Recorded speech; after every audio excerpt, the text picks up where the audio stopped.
Thanks for checking out this movie review video. This is for the 2022 film Saloum. It's a Shudder original, and it's coming to Shudder on Thursday, September 8th.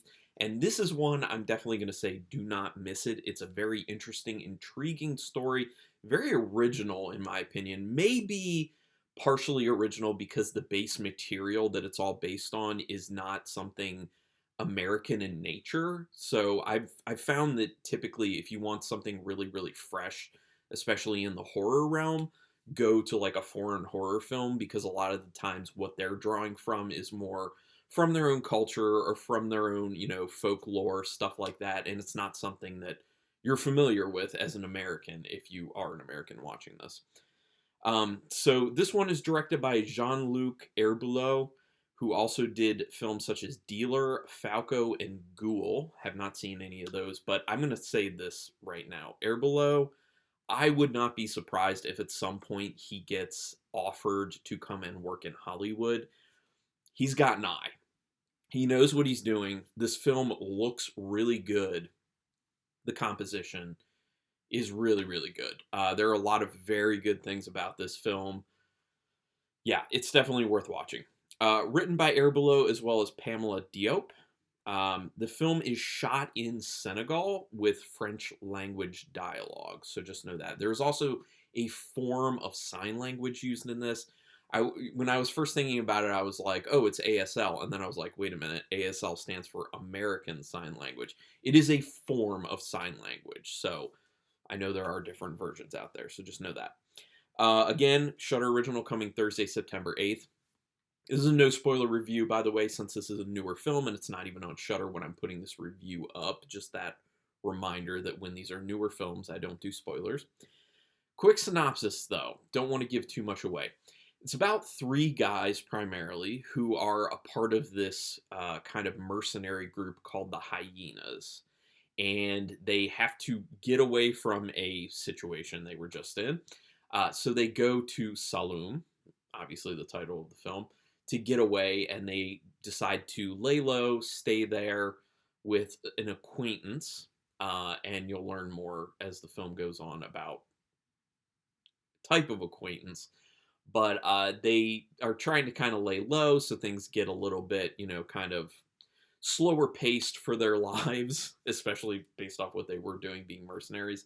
And it's kind of them doing it day by day, but they keep a lot of tension to it because you know that like there's something else going on here, and the characters kind of talk about something else going on. There's a little bit of kind of like positioning going on with characters and kind of trying to outmaneuver in ways. And that's where I'm going to leave the synopsis. But like I said, definitely a film worth watching, and let me go into some of the other stuff about it. Very interesting start to the film. It 100% hooks you, pulls you in from the get-go. That opening scene before the title is extremely interesting. It's action-packed, and you're just like, okay, where is this thing going? So, great way to hook in the viewer. The main characters are immediately intriguing, and you want to know their backstories. You don't get all their backstories, unfortunately. I mean, you do to a limited degree. One character more than the other two, you get a much bigger backstory. You get like a good backstory. Consider like the main character within the film. So that is good. You will learn more about this person because from the beginning, you want to know more about how these individuals ended up where they are, and kind of how long they've been doing this. There's a voiceover in this that comes in the beginning of the film as well as the end of the film, that kind of gives some key information. I know some people aren't huge on voiceovers. I think it works quite well within this film, especially because it's not in the film the entire time. And it is pointing out some kind of key information about the underlying subtext to the film and the themes at play within the film. There's also a quote that's given in the beginning about revenge that is important to the film, and then they kind of reiterate the quote at the end of the film and expound upon that too. So I like that aspect of it. They made excellent use of beautiful scenery within this film. There's a lot of traversing terrain, especially in the beginning of the film, so you get a lot of eye candy within the film, and I really enjoyed that type of stuff. The other thing that keeps it very visually engaging is the movements. Camera movements are very interesting. The camera is moving a lot in this film, and being someone who's been a big fan of Mario Bava, he's my favorite director, whenever other directors do something similar to what Bava did, kind of keeping the camera moving a lot, it's more engaging for the audience, and Herbulot did that. Made sure that there's a lot of motion with the camera. Now, I will say there are a few times where I feel like the motion's too much, made me a little bit nauseous, usually during more like action-packed scenes. So like I get being more like having more motion to it, but in certain instances it went too far, to a point where you can't really focus on what's there, and can make you nauseous like it did for me. But those are small amounts. It happens very rarely in the film, and for the most part, I love the fact that the camera is consistently moving. The cinematography just looks wonderful too. And there's some really inspired shots. It's not just the camera movement, it's like how shots are framed and the angles that they use. It's very inspired filmmaking. And when you see something like this, when you see directing and cinematography like this, you take note. You understand, oh, this is not common. This is something kind of special. So it looks wonderful. There is some use of shaky slow motion camera work, which I did not like. Now, this was actually something that was pretty popular in the United States in the 90s, as far as movies and TV went. And if you look at it now, it doesn't really work too well. So I understand the choice to use it because they're trying to differentiate something that's kind of like this happened in the past. But there are other ways to do that, and it just does not look good. It really just does not look good, in my opinion. So I think they should have gone with something different there. But it doesn't detract too much for the film. It's just when those moments are happening, you're just kind of like, why are we making it look like this?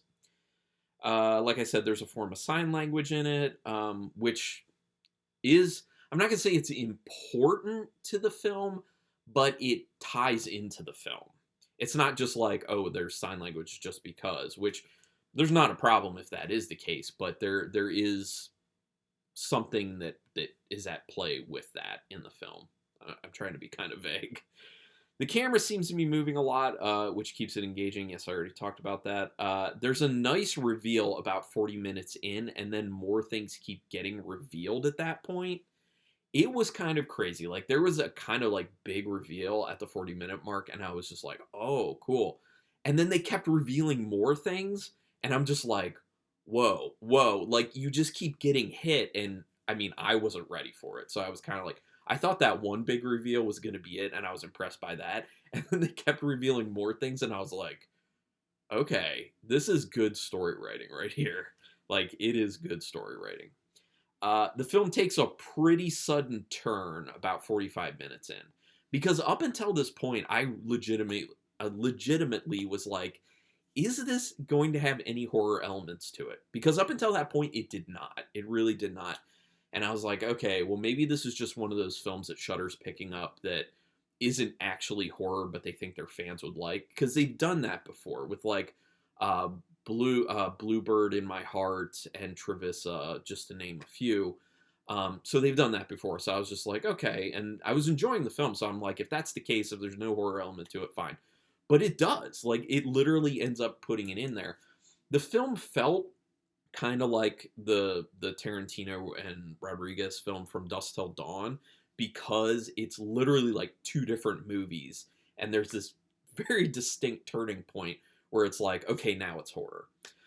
Which I know some people really don't like that. I'm totally fine with that. I think it gives you more of a feeling of what it would be like to be those characters, about going about their lives how they are, and then all of a sudden something crazy horror related just pops out of nowhere. Like, as an audience member, when you're just like, oh my gosh, things just 100% shifted, that's how it would be for the characters. So I think it's a good use of storytelling because it puts you more in the mindset of the character. So, and I like the way they did it in the film. There's some effectively done CGI in this. I think what I was talking about before with like the overly shaky camera movements, I think the reason that ends up getting done is to try to keep the CGI in little focus. And that's a good thing because the motion's a little bit too much for me, but it's a good thing to not focus too much on CGI because, like I say all the time in my reviews, if you're focusing a lot on CGI, unless you're paying tons and tons and tons of money for people to do CGI, it's gonna have wonky bits, especially if you're focused on it for an extended period of time or just a little bit too long. People will start to be like, it just doesn't look like it's there. It just doesn't look that great. So they did an effective job of doing good enough CGI that's not focused on too much to a point where it can even look wonky at all, to be honest. So well executed there. There are some action scenes that have way too much camera movement. Yeah, I already talked about that.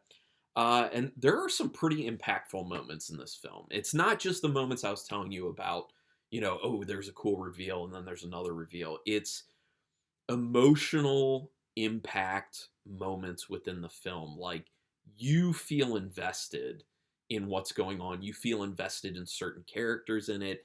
And that speaks to the writing. It's not just the filmmaking in general that speaks to the writing. It speaks to the acting as well, which the acting in this is great. I didn't see a single performance in this that I was like, all good, all really good acting. I was very happy with it. And a good ending, a very good ending that definitely has a clear message to it. And it's a pretty good message, to be honest. So, and I like how they kind of like throw that quote from the beginning out again and then expound upon it because it really brings everything full circle. And it kind of leaves it as this kind of like completed thing that you're just like, oh, okay. Like, it wraps the bow on it and you're done. So obviously I really enjoyed this film. I think people should definitely check it out. It's quite good. So out of 5 stars with half stars in play, I'm giving it a very good 4-star rating. I thought about going 4.5, but it's not quite at the 4.5 for me. But if you know me, like, it's not common I give 4-star ratings anyway, and it's very, very unbelievably rare to give 4.5 or 5-star ratings. I mean, I've done over 500 movie reviews at this point, which is crazy to say. And I've given out 4.5 or 5 stars like 10 times or less. So yeah, it's very, very uncommon. So a very strong 4 stars for a Saloum. I would love to hear other people's thoughts on this film when you see it, or if you have right now, go ahead and comment. We can do spoilers in the comments. That's cool. So if you don't want spoilers, don't read the comments, but you can leave comments. I always read the comments and reply. Sometimes it's like a week later, so when I get time, but I always read them and reply to them. So at least at this point.